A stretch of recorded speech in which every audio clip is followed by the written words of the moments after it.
Weather Service warning alarm tone.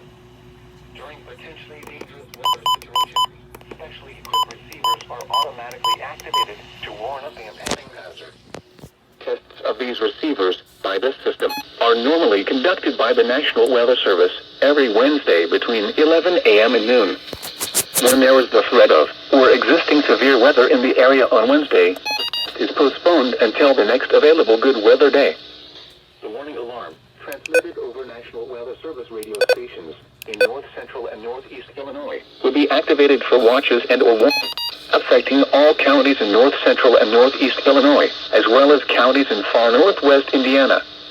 Reception of this broadcast and the alarm tone will vary at any given location. This variability, normally more noticeable a distance from a given transmitter, will occur even though you are using a good quality receiver in perfect working order. This concludes the tone alarm test. We will now return to our regular program.